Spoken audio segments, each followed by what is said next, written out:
तो बच्चों अपन पढ़ रहे हैं डायनामिक्स ऑफ सर्कुलर मोशन। बच्चों इसके अंदर पहला केस है डेथ फेल और रूटर। बच्चों डेथ फेल मतलब मौत का कुआं। अगर आपने कभी मेले में देखा हो तो जो कार और बाइक एक मौत के कुएं में घूमती है उसी को अपन डेथ फेल कह रहे हैं।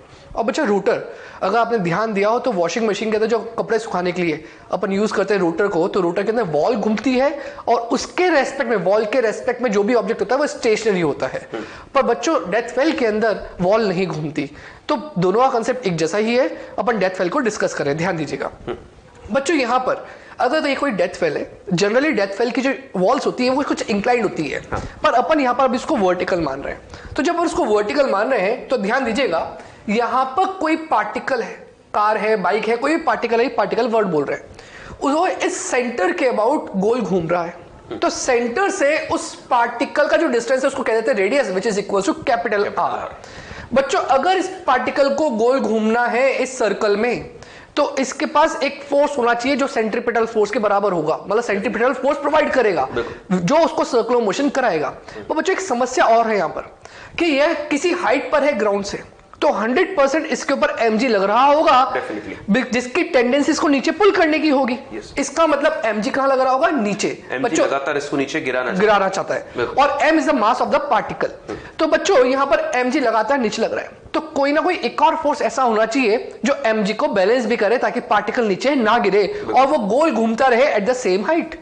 तो बच्चों यहां पर मैंने मान लिया एक और फोर्स कहां लग रहा है? ऊपर लग रहा है।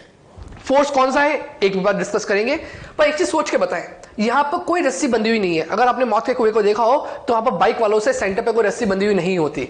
इसका मतलब 100% यहां पर कोई ऐसा फोर्स है जो फोर्स सेंटर की तरफ लग रहा है, बट वो टेंशन फोर्स के बराबर नहीं है। तो बच्चों यहां पर वो फोर्स आएगा कहां से? ध्यान से देखो, क्या यहां पर पार्टिकल और वॉल क्या एक दूसरे कांटेक्ट है? और कांटेक्ट होगा तो कौन सा फोर्स आता है? Contact force which is normal and friction. तो बच्चों कांटेक्ट फोर्स दो थे, एक था नॉर्मल और एक था फ्रिक्शन। तो बच्चों जो नॉर्मल होगा क्या वो वॉल के परपेंडिकुलर होगा? तो बच्चों मैंने वही कह देता हूं कि अगर वो वॉल के परपेंडिकुलर है तो कहां लग रहा है बच्चों? इनवर्ड्स और टुवर्ड्स द सेंटर। तो क्या मैं इसको मार्क कर सकता हूं एन? नॉर्मल। और बच्चों दूसरा फोर्स, कांटेक्ट फोर्स कौन सा था? फ्रिक्शन जो अलोंग द सरफेस लग रहा है, जो इस mg को बैलेंस करना चाहिए। इसका मतलब ये F और कुछ नहीं, क्या है बच्चों? फ्रिक्शन है। क्योंकि इसकी टायर्स मान लो तो स्लिपिंग टेंडेंसी नीचे की तरफ एग्जैक्टली, तो फ्रिक्शन ऊपर लग रहा होगा। बिल्कुल सर। तो बच्चों यहां पर फ्रिक्शन ऊपर, mg नीचे और अंदर की साइड क्या हो गया? नॉर्मल। अब मैं आपसे एक एक करके बात पूछता हूं, बताओ सेंट्रीपिटल फोर्स किसने प्रोवाइड करा? जो टुवर्ड्स द सेंटर है, यानी नॉर्मल ने करा। तो इसका मतलब मैं कह सकता हूं FCP centripetal force is equal to normal, which is equal to mv²/r। बिल्कुल सर। तो which is equals to mv²/r। बच्चों r यहां पर रेडियस ऑफ द सर्कल है जिसके अबाउट वो घूम रहा है। अब बच्चों यहां पर अपने को नॉर्मल की वैल्यू मिल गई, दैट इज mv²/r। क्या यहां पर एक और चीज कह सकते हैं? Friction is equal to mg। इसका मतलब यहां पर लिख सकता हूं मैं friction is equal to mg। बच्चों फ्रिक्शन का फॉर्मूला क्या था for limiting value? Mu into normal. तो बच्चों यहां लिख सकते हैं mu into normal is equal to mg। क्या बच्चों नॉर्मल की वैल्यू mv²/r है? यहां पुट कर देते हैं, तो mu mv²/r is equal to mg। बच्चों m से m कैंसिल हो गया, यहां से अपने पास v क्या आएगा वो v कैलकुलेट करते हैं। तो v आएगा rg अपॉन म्यू का अंडर रूट। बिल्कुल सर। तो बच्चों ये जो v आया ये इसकी मिनिमम स्पीड है। इस मिनिमम स्पीड से अगर ये सर्कल में घूमता है तब तो वो परफेक्ट सर्कुलर मोशन कर देगा एट द सेम हाइट। पर अगर इससे कम स्पीड हुई तो 100% नीचे गिर जाएगा, बिकॉज उस केस में फ्रिक्शन और mg एक दूसरे को बैलेंस नहीं कर पाएंगे और mg की वैल्यू बड़ी हो जाएगी विद रेस्पेक्ट टू फ्रिक्शन। इसका मतलब ये उसकी कौन सी वैल्यू है? मिनिमम। तो बच्चों पर यहां पर ये भी कह सकते हैं कि v की जो वैल्यू होनी चाहिए वो v की वैल्यू मोर देन और equal to under root of rg/μ होनी चाहिए। अगर ऐसा होगा तो वो 100% डेथ फेल में गोल घूम पाएगा। सर इसके लिए बच्चे जनरली एक डाउट क्रिएट करते हैं कि सर जैसे v की लिमिट आ गई तो अभी जैसा आपने बताया कि v की वैल्यू इससे कम हो जाएगी तो वहां पर ये गिर जाएगा नीचे, फ्रिक्शन सफिशिएंट नहीं होगा। तो क्या v की वैल्यू का यहां पर कम होना कहीं ना कहीं नॉर्मल से रिलेट कर रहे हैं? बिल्कुल सर, जैसा अपन ने बोला normal is equal to centripetal force. तो अगर सर v कम होगा तो 100% नॉर्मल कम हो रहा है बिकॉज सेंट्रीपिटल फोर्स कम हो रहा है। अब सर नॉर्मल अगर कम हो रहा है तो अपने फ्रिक्शन की वैल्यू कम हो रही है, पर mg तो फिक्स है। अगर ये कम हो गया और ये फिक्स है तो इसका मतलब दोनों अनइक्वल हो जाएंगे और ये वाली वैल्यू कम हो जाएगी, तो 100% mg का वो नीचे गिर जाएगा। इसलिए अपने पास v की कोई एक फिक्स वैल्यू, तो इसलिए अपन इसको क्या बोला, मिनिमम वैल्यू। बिल्कुल sir. Students, now we are going to discuss conical pendulum. बच्चों कोनिकल पेंडुलम जब हम लोग डिस्कस कर रहे हैं तो ये हमारे काफी कुछ कॉन्सेप्ट्स क्लियर करता है। बिल्कुल। सबसे पहले बच्चों यहाँ पर हो सकता है कि आपके दिमाग में एक डाउट एग्जिस्ट कर रहा हो, उस डाउट को पहले सामने रखते हैं और फिर हम लोग कोनिकल पेंडुलम की बात करेंगे। सबसे पहले कोनिकल पेंडुलम इस स्ट्रक्चर को बोलते हैं और इसका मूव करने का तरीका कुछ ये होता है जैसा कि आप इस एनिमेशन में नोटिस कर रहे हैं। बच्चों सबसे पहले जैसे मैंने बात की कि दिमाग में क्या डाउट हमारे रहता है जो एग्जिस्ट करता है, उसको हम लोग पहले क्लियर कर रहे हैं। मानकर चलिए हम लोग एक इस तरह का क्वेश्चन डिस्कस कर रहे थे कि यहां पर एक सर्कल का सेंटर है, इस रस्सी की हेल्प से हम लोगों ने एक m मास के स्टोन को हॉरिजॉन्टल सर्कुलर मोशन परफॉर्म कराया है लाइक दिस। तो कई बार बच्चे आप लोगों के दिमाग में ये डाउट एग्जिस्ट करता है कि सर ये m मास का जो स्टोन है वो रस्सी की हेल्प से आप हॉरिजॉन्टल सर्कुलर मोशन परफॉर्म करा रहे हैं। बिल्कुल सही है। तो बच्चे यहां पर डाउट ये रखते हैं कि सर टेंशन फोर्स जो है वो टुवर्ड द सेंटर था, उसने सेंट्रीपिटल प्रोवाइड कर दिया। तो ये भी ट्रू है, हम लोग डिस्कस कर चुके हैं। पर दूसरा डाउट बच्चों के दिमाग में आता है कि सर यहां पर ये जो mg फोर्स लग रहा था नीचे की तरफ, वो mg का क्या इफेक्ट आ रहा है, उसके लिए हम लोगों ने यहां चर्चा नहीं की। ठीक है, टेंशन फोर्स ने सेंट्रीपिटल प्रोवाइड किया, उसकी वजह से पत्थर गोल गोल इस तरह से सर्कुलर मोशन कर रहा है। पर व्हाट अबाउट mg तो वहां पर साइमल्टेनियसली एक्ट कर रहा है, उसका क्या इफेक्ट है? तो बच्चों बहुत अच्छा डाउट है अगर ये आपके दिमाग में एग्जिस्ट करता है कि mg क्या कर रहा है। तो बच्चों अगर हम लोग डेली लाइफ की बात करें, ये तो ठीक है अपन एक हॉरिजॉन्टल सर्कुलर मोशन बना देते हैं, एक समझाने का तरीका होता है। बट अगर हम लोग डेली लाइफ की बात करें और वापस से रस्सी से पत्थर को बांध के घुमाएं तो हम नोटिस करते हैं कि ये जो पत्थर होता है वो कभी भी एग्जैक्टली इस तरह से हॉरिजॉन्टली नहीं घूमता। एग्जैक्टली क्या होता है कि मान लीजिए ये इसका हॉरिजॉन्टल पोजीशन था, पत्थर अगर घूमने का तरीका होता है तो रस्सी थोड़ी सी अपनी इनिशियल वैल्यू से टिल्ट हो जाती है और यहां पर ये घूमता है लाइक दिस। ऐसे क्यों घूमता है उस पर हम लोग बात करेंगे यहां पर। तो हम लोग नोटिस करें कि ये वाला जो सिचुएशन है वो तो हम लोग एक आइडियल कंडीशन मान लेते हैं कि हॉरिजॉन्टली इस तरह से घूम रहे हैं, पर घूमने का तरीका होता है कि जो रस्सी होती है वो हल्की सी टिल्ट हो जाती है अपनी इनिशियल लोकेशन से और नीचे की तरफ यहां पर इस तरह से पार्टिकल घूम रहा है। तो रस्सी के टिल्ट होने का क्या कॉन्सेप्ट है उस पर हम लोग बात करेंगे इस कोनिकल पेंडुलम में। तो ऑब्जर्व कीजिए बच्चों, इसको हम लोग कैसे डिस्कस करेंगे। पहले इसको हम लोग हटा देते हैं। कोनिकल पेंडुलम बच्चों ऑब्जर्व कीजिए, जब ये कोनिकल पेंडुलम की बात आती है तो ये जो स्टोन है या जो पार्टिकल है इसका मास हम लोग स्मॉल m कंसीडर कर लेते हैं। सर। और जैसा मैंने बोला कि रस्सी बिल्कुल हॉरिजॉन्टल ना होते हुए नीचे आके इस तरह से घूम रही है लाइक दिस, जैसा कि इस डायग्राम में हमने शो किया हुआ है। अब बच्चों ऑब्जर्व कीजिए, m मास का पार्टिकल है, इस पे फोर्सेस मार्क करें। सबसे पहले ऑब्जर्व करते हैं कि ये जो सिंपल पेंडुलम है उसकी लेंथ हम लोग कितनी मान लेते हैं, L। जो कोनिकल पेंडुलम है उसके लिए जो स्ट्रिंग की लेंथ है वो कितनी है, L। और बच्चों ये जो पार्टिकल है वो इस सर्कुलर पाथ पर रिवॉल्व कर रहा है और मान लेते हैं कि ये जो सर्कुलर पाथ है इसकी रेडियस कितनी है, स्मॉल r। ऐसा हमने कंसीडर कर लिया। बच्चों यहां पर मैंने मार्किंग नहीं की क्योंकि यहां पे और भी कुछ मार्किंग हमको करनी है, तो कंफ्यूज ना हो, यहां पर मैंने रेडियस r मार्क कर दी। अब बच्चों इस पत्थर पे या जो ये पार्टिकल है उस पे कितने नेचुरल फोर्सेस हैं उस पर हम लोग काम करते हैं। तो बच्चों ऑब्जर्व कीजिए कि यहां पे लग रहा है टेंशन और यहां लग रहा है mg, यही दो नेचुरल फोर्सेस हैं जो यहां पर काम कर रहे हैं। बिल्कुल बच्चों नोटिस कीजिए, जो टेंशन फोर्स है वो किसी एंगल पर लग रहा है और अगर ये किसी एंगल पर है तो क्या हम इसके कंपोनेंट्स कर सकते हैं? बिल्कुल डेफिनेटली अगर हम लोग इसके कंपोनेंट्स करें तो ऑब्जर्व कीजिए बच्चों, एक ये कंपोनेंट आएगा दैट इज वर्टिकल और एक कंपोनेंट आएगा हॉरिजॉन्टल। तो बच्चों जो वर्टिकल कंपोनेंट है ये थीटा है तो ये भी थीटा होगा और टी का वर्टिकल कंपोनेंट होगा टी कॉस थीटा और हॉरिजॉन्टल कंपोनेंट होगा कितना, टी साइन थीटा। बच्चों नोटिस कीजिए सबसे पहली बात कि टी कॉस थीटा ने यहां पर क्या किया, तो आपका सीधा सा जवाब होगा mg से बैलेंस हो गया। समझ में आया बच्चों कॉन्सेप्ट कि यहां पर रस्सी के टिल्ट होने का क्या कॉन्सेप्ट है और ऐसे घूमने का क्या कॉन्सेप्ट है। रस्सी सीधी थी तो mg को बैलेंस करने वाला कोई नहीं था, टेंशन सेंट्रीपिटल दे रहा था। पर अगर रस्सी थोड़ी सी टिल्ट हो जाती है तो उसी टेंशन के दो कंपोनेंट हो जाएंगे, एक कंपोनेंट तो mg को बैलेंस करेगा और दूसरा कंपोनेंट यहां पर क्या प्रोवाइड करेगा, सेंट्रीपिटल फोर्स। दैट्स व्हाई जो पत्थर होता है वो थोड़ा सा नीचे आके इस इस तरह से हॉरिजॉन्टली घूमता है। बिल्कुल सर। तो बच्चों हम लोगों ने नोटिस किया t sin theta is acting towards the centre, then t sin theta provides centripetal force, and here I can write centripetal force इस इक्वेशन क्या होती है mv square by r। r is the radius of circle जिसमें वो घूम रहा है। अब बच्चों इसको अगर मैं इक्वेशन 1 और इसको हम लोग इक्वेशन 2 नाम दे दें, और बच्चों हम लोग चाहें तो इस स्मॉल r को रिप्लेस कर सकते हैं लेंथ की टर्म में। जरा गौर कीजिएगा बच्चों, ये थीटा है, ये l है, और ये वाली लेंथ कितनी है r। तो थीटा के लिए ये है परपेंडिकुलर और ये कौन है हाइपोटेन्यूज।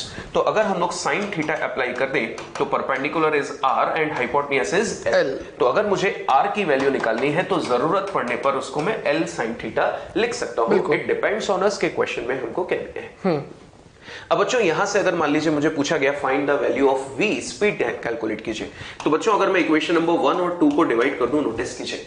तो बच्चों 1 और 2 को डिवाइड कर दें तो t से t कैंसिल, और यहां पर sin theta upon cos theta कितना हो जाएगा tan थीटा। सिमिलरली m से m कैंसिल तो ये बन जाएगा v स्क्वायर बाय rg, इस तरह से। और बच्चों यहां से v की वैल्यू अगर हम लोग कैलकुलेट करें तो rg tan थीटा, और स्क्वायर था तो यहां से स्क्वायर हटा के इसके ऊपर क्या लग जाएगा रूट। ये हो जाएगा हमारे पास v is equal to root of rg tan theta. बिल्कुल सर। और बच्चों r की वैल्यू क्या रख सकते हैं l sin थीटा, जिसकी वजह से यहां पर हमारे पास आंसर l की टर्म में भी कैलकुलेट किया जा सकता है। बच्चों root of rg tan theta दिमाग में रखिए, इसको हम लोग अब कैसे यूज करते हैं। बच्चों नोटिस कीजिए पेंडुलम, जैसे हम लोग पेंडुलम वर्ड सुनते हैं तो कहीं ना कहीं एसएचएम भी याद आ जाता है, ऑसिलेशंस भी याद आ जाते हैं। तो हो सकता है बच्चों यहां पर एक ऐसा क्वेश्चन भी बन जाए कि एक कॉनिकल पेंडुलम है, इस तरह से रिवॉल्व कर रहा है, तो बताइए कि एक रिवॉल्यूशन में उसको, या एक रिवॉल्यूशन पूरा करने में उसको कितना टाइम लगेगा, जिसको हम लोग टाइम पीरियड बोलते हैं। तो बच्चों हम लोग यहां पर टाइम पीरियड कैलकुलेट कर सकते हैं with the help of V. Notice कीजिए बच्चों हमारे पास v आ गया है root of rg tan theta, इसको नेक्स्ट स्लाइड में हम लोग डिस्कस कर रहे हैं। ऑब्जर्व कीजिए बच्चों v is equal to omega r। अगर मैं यहां से ओमेगा की वैल्यू निकालना चाहूं तो ये कितना हो जाएगा v बाय r। बच्चों v की वैल्यू हम लोगों ने कितनी निकाली थी root of rg tan theta, और नीचे अपॉन में r लिखा हुआ है। बिल्कुल सर। बच्चों अगर r को हम लोग रूट के अंदर ले जाए, इस वाले r को, तो rg tan थीटा ऊपर तो एज इट इज है, नीचे r स्क्वायर हो जाएगा। बिल्कुल सर। और बच्चों अगर इस r से इस r को कैंसिल कर दें तो ओमेगा की वैल्यू आ जाएगी root of g tan theta upon r। ये तो हो गया बच्चों हमारे पास ओमेगा की वैल्यू। और हम अच्छे से जानते हैं कि अगर हमें टाइम पीरियड निकालना है तो ओमेगा को क्या लिख सकते हैं 2 पाई बाय t। तो t इज इक्वल टू कितना हो जाएगा 2 पाई अपॉन ओमेगा। और बच्चों अगर ओमेगा की वैल्यू हम लोग यहाँ पे प्लेस कर दें तो नोटिस कीजिए root of g tan theta, और अपॉन में रूट r है तो इसको हम लोग ऊपर ले जा सकते हैं इस तरह से। तो बच्चों इस तरह से हम लोग टाइम पीरियड कैलकुलेट कर सकते हैं। और r की वैल्यू क्या थी l sin थीटा। सब वही पुट कर देते हैं, बिल्कुल पुट करके देख लेते हैं सब। तो ये हो गया 2 पाई, और रूट में बच्चों यहाँ पे हमारे पास है l sin थीटा, और अपॉन में बच्चों ये है g sin theta by cos theta, sin theta upon cos theta. बच्चों sin थीटा से ये sin थीटा कैंसिल, तो cos थीटा कहाँ आ जाएगा ऊपर, तो 2 pi root of l cos theta by g। बच्चों ये आ गया हमारे पास टाइम पीरियड की इक्वेशन, और इस तरह से हम लोग इसको सॉल्व कर सकते हैं। और सर अगर मान लीजिए इसी के अंदर अपने से टेंशन ही पूछ ली जाए, हाँ, तो अपन प्रीवियस इक्वेशन में क्या मॉडिफिकेशन करें ताकि अपने को टेंशन मिल जाए। बच्चों अगर हम लोग यहाँ से टेंशन कैलकुलेट करना चाहते हैं, सर ने एक बहुत अच्छा क्वेश्चन पूछा। जनरली इस तरह का क्वेश्चन हमारे प्रैक्टिस में आ जाता है कि कोनिकल पेंडुलम है, यहाँ पर ये दो इक्वेशन आपके सामने 1 और 2, तो आप टेंशन कैलकुलेट कीजिए। तो टेंशन कैलकुलेट करने के लिए बच्चों अगर इक्वेशन 1 और इक्वेशन 2 को स्क्वायर करके ऐड कर दे, तो ऑब्जर्व कीजिए साइन स्क्वायर थीटा और कॉस स्क्वायर थीटा, इनको ऐड कर दोगे तो क्या बन जाएगा 1, और ये बन जाएगा टी स्क्वायर। एंड सिमिलरली इसको ऐड करेंगे तो ये हो जाएगा T square is equal to mv square by r का होल स्क्वायर प्लस mg का होल स्क्वायर। और t को अगर सॉल्व करना है तो रूट शिफ्ट कर दीजिए इधर, तो ये हो जाएगा mv स्क्वायर बाय r का होल स्क्वायर प्लस mg का whole square and whole root. तो ये आ जाएगा वैल्यू ऑफ टेंशन। बिल्कुल सर। बच्चों नेक्स्ट बात कर रहे हैं अपन circular turning on roads by friction only. बच्चों फ्रिक्शन ओनली का यहाँ पर इतना सा तात्पर्य है कि जो अपनी सड़क है वो सड़क हॉरिजॉन्टल प्लेन में है। उस हॉरिजॉन्टल प्लेन में अगर कार को टर्न करना है तो अपने को क्या ध्यान रखना है, कितना फ्रिक्शन होना चाहिए, कितनी स्पीड होनी चाहिए, तो अपने को वो बात कर रहे हैं अपन। बच्चों यहाँ पर अब ये कार ऐसा है कि कार बिल्कुल सीधे है और कार सीधे जा रही है। बच्चों मान लेते हैं कार यहाँ तक पहुँच गई होती है। अब इसको सामने दिख रहा है कि रोड तो खत्म हो रही है, तो इसको 100% टर्न लेना पड़ेगा। टर्न लेने के लिए स्टीयरिंग मोड़ना पड़ेगा। क्या स्टीयरिंग मोड़ने के लिए जो कार के जो टायर्स होंगे, वो टायर्स अपने कुछ ऐसे गोल घूम रहे होंगे। अगर बच्चों कार के टायर ऐसे कुछ गोल घूम रहे होंगे तो 100% ध्यान देना मेरी बात पे, इनकी जो वेलोसिटी होगी, अगर इनको गोल घूमना है तो इनके ऊपर एक ऐसा फोर्स लगना चाहिए जो टुवर्ड्स द सेंटर हो, और वो सेंटर फोर्स ही सेंट्रीपिटल फोर्स बनना चाहिए, तभी तो ये सर्कुलर टर्न ले पाएगी। अगर बच्चों सर्कुलर टर्न ले पाएगी तो ध्यान देना इसके लिए सेंटर यहां कहीं है, तो मैं मान लेता हूं कि इन पे जो फोर्स लगना चाहिए इधर लगना चाहिए, जो इनको सेंट्रीपिटल फोर्स प्रोवाइड करे। पर मान लेते हैं कि ऐसा कोई फोर्स यहां पर होता ही नहीं, और जो सरफेस है, जो ग्राउंड है, वो फ्रिक्शनलेस होता। तो बच्चों जैसे ही कार अपने टायर्स को टर्न लेती और टर्न लेते ही अपनी स्पीड बढ़ाती, वो 100% स्किड आउट हो जाती बाहर। बिल्कुल, इसका मतलब बाहर की तरफ चली जाती। तो बच्चों बाहर की तरफ गई, इसका मतलब क्या समझ सकते हो कि ऐसा कौन सा फोर्स था जो यहाँ पर नहीं था, इस कारण कार बाहर गई? Friction force. Exactly sir. इसका मतलब अगर यहाँ पर फ्रिक्शन फोर्स होता तो ये 100% इसको बाहर जाने से रोकती और साथ ही साथ इसको टर्निंग में भी हेल्प करती। अब मैं आपसे पूछता हूं कि मैंने कौन सा फोर्स बोला जो टर्निंग में हेल्प कर रहा है? Friction force. अगर टर्निंग में फ्रिक्शन फोर्स हेल्प कर रहा है तो फ्रिक्शन फोर्स को टुवर्ड्स द सेंटर ही लगना पड़ेगा। बिल्कुल सर। तभी तो वो बच्चों सेंट्रीपिटल फोर्स जैसा एक्ट करेगा। तो यहां पर बच्चों जो सेंट्रीपिटल फोर्स है वो कौन सा फोर्स हुआ? तो I can say centripetal force is equal to friction force, और फ्रिक्शन फोर्स के बराबर होगा तभी जाके वो उसको हेल्प करेगा टर्निंग के अंदर। अब बच्चों बात आती है फ्रिक्शन फोर्स की। याद करो फ्रिक्शन की लिमिटिंग वैल्यू होती है म्यू इनटू नॉर्मल। बच्चों हॉरिजॉन्टल सरफेस बोला, मतलब कार जो है, मान लो मेरा हाथ हॉरिजॉन्टल सरफेस है, कार इसके ऊपर टर्न ले रही है, तो नॉर्मल कहां होगा? क्या नॉर्मल ऊपर होगा? तो नॉर्मल ऊपर mg नीचे, क्या वर्टिकल डायरेक्शन फोर्स बैलेंस है? इसका normal is equal to mg। तो बच्चों मैं यहां पर सबसे पहली बात कह रहा हूं कि normal is equal to mg, where m is the mass of the car including the person inside it. ठीक है। अब यहां पर नेक्स्ट बात होती है कि फ्रिक्शन की लिमिटिंग वैल्यू क्या होगी? That is equal to mu into normal, that is equal to mu mg। बिल्कुल सर। तो बच्चों जो यहाँ पर लिमिटिंग फ्रिक्शन अपने पास आया है, ये लिमिटिंग फ्रिक्शन ही सेंट्रीपिटल फोर्स प्रोवाइड कर रहा है। इसका मतलब सेंट्रीपिटल फोर्स की जो वैल्यू है वो लिमिटिंग फ्रिक्शन के या फ्रिक्शन के अंदर ही होनी चाहिए, तब जाके कार सर्कुलर टर्न ले पाएगी। अंदर होनी चाहिए का मतलब क्या समझते हो? कि लिमिटिंग फ्रिक्शन शुड बी कैसा होना चाहिए? ग्रेटर देन और इक्वल टू सेंट्रीपिटल फोर्स। इसका सेंट्रीपिटल फोर्स की वैल्यू लिमिटिंग फ्रिक्शन के अंदर होनी चाहिए, मतलब छोटी या उसके बराबर होनी चाहिए। मतलब ऐसा सर हम लोग बोल सकते हैं कि सेंट्रीपिटल फोर्स प्रोवाइड करने वाला कौन है? फ्रिक्शन। मतलब सेंट्रीपिटल फोर्स की हम उतनी ही डिमांड करें जितना फ्रिक्शन अवेलेबल है। कर पाए। बिल्कुल सर। तो बच्चों यहाँ पर बस वैल्यूज पुट कर देता हूं, तो यहाँ पर क्या हो जाएगा? Mu mg more than equal to mv square by r। अब बच्चों यहाँ पर बात आती है r क्या होगा? बच्चों r, ये जो कार है, इस कार का सेंटर से जो डिस्टेंस है कार तक का, ये वाला, ये सब क्या है बच्चों? r। तो बच्चों याद रखना, ये सड़क का जहां पर सेंटर और सेंटर से कार तक का डिस्टेंस क्या होगा? r। और अगर यहां पर ढंग से देखें तो v की वैल्यू क्या आ रही है? m से m कैंसिल हो गया, तो v should be less than equal to under root of mu rg। बच्चों मैंने लिखा लेस देन इक्वल टू। अगर आपसे पूछे कि मैक्सिमम टर्निंग स्पीड क्या हो सकती है फॉर दिस रोड, तो I can say v max is equals to under root of mu rg। और बच्चों जब लिखा मैक्सिमम टर्निंग स्पीड, इसका मतलब अगर इससे ऊपर स्पीड हो गई तो फ्रिक्शन इतना सफिशिएंट नहीं होगा जिसको प्रॉपर टर्निंग प्रोवाइड करेगा और कार स्किड होते हुए बाहर निकल जाएगी और माइट भी पॉसिबल कि एक्सीडेंट भी हो जाए। इसीलिए हमेशा किसी रोड पे लिमिट लिखी होती है कि आप इस लिमिट पे ही कार चलाएं ताकि आप उस टाइम पर सेफ ड्राइविंग जोन में हो। स्टूडेंट्स, अभी हम लोगों ने सीखा कि अगर एक फ्लैट रोड है और वहां पर फ्रिक्शन हमें हेल्प कर रहा है, तो फ्रिक्शन ने हमारी एक लिमिट सेट कर दी कि आप इससे ज्यादा स्पीड से सर्कुलर टर्न नहीं ले सकते। मतलब फ्रिक्शन ने हमको एक बाउंडेशन दे दी।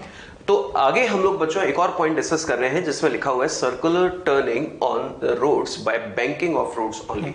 बच्चों ऑब्जर्व कीजिए, अगर इस सिचुएशन को हम लोग यहाँ पर डिस्कस करें तो हम लोग नोटिस करते हैं जब हम लोग हाईवे पर होते हैं, और जब हम लोग हाईवे पर होते हैं तो मान लीजिए सड़क बिल्कुल स्ट्रेट थी, पर जैसे ही सर्कुलर टर्न आता है तो सड़क को कुछ इस तरह से उठा दिया जाता है साइड से। आप कभी भी नोटिस कीजिएगा, जितने भी रेसिंग ट्रैक्स होते हैं, जितने भी हाईवे होते हैं, वहां पे सड़क पहले हॉरिजॉन्टल थी और जैसे ही सर्कुलर टर्न आया सड़क को कुछ इस तरह से उठा दिया जाता है। बिल्कुल। तो इस सड़क को उठा दिया जाता है, मतलब सड़क को बैंक कर दिया जाता है, जैसा कि आप नोटिस कर रहे हैं। बच्चों इस गाड़ी को ऑब्जर्व कीजिए, जैसे ही सर्कुलर टर्न आपने नोटिस किया तो गाड़ी को हॉरिजॉन्टल से किसी सड़क को हॉरिजॉन्टल से किसी एंगल पर हमने ऊपर की तरफ उठा दिया है, लाइक दिस, इस तरह से।